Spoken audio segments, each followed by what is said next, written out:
everyone, it's great to see you. As you know, I've been planting a ton of new Guinea Impatiens, and these are just absolutely gorgeous.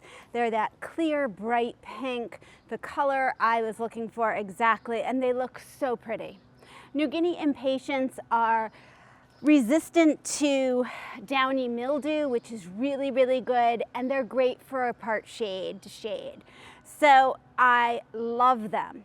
Now, this little area behind me is a really tough area for me to plant because it's full shade in the morning, like it is now, and then come the afternoon, it's really hot, bright sun.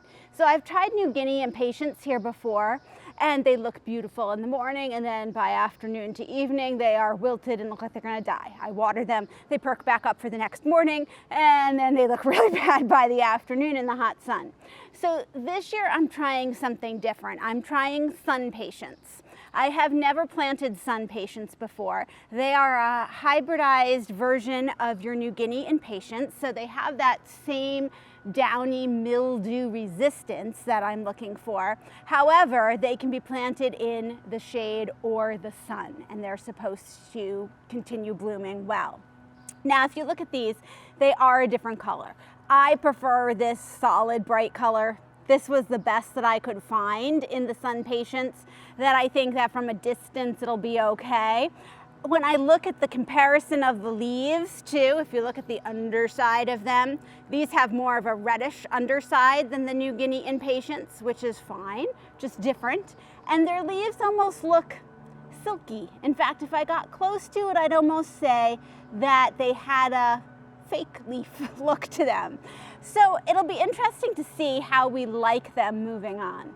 SunPatiens come in a compact variety and more of a spreading variety. This is the compact one. I probably would have preferred those that got bigger, but this is what I found. So this is sort of an experiment for me. I know that I love the New Guinea Impatiens. We'll see how the SunPatiens end up doing.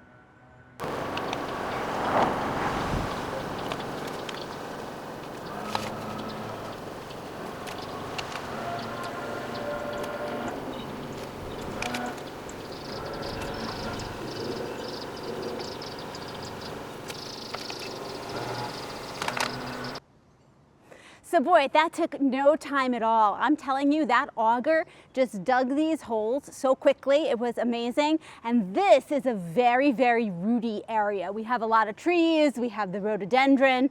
So I feel like these are planted well. And looking at them in comparison to the New Guineas, from a distance, you just get those pops of pink color. I love that. In case you're interested, this particular SunPatient is the compact red candy. And I think I'm gonna love it too. Thanks so much for joining me, and I'll see you in the next video.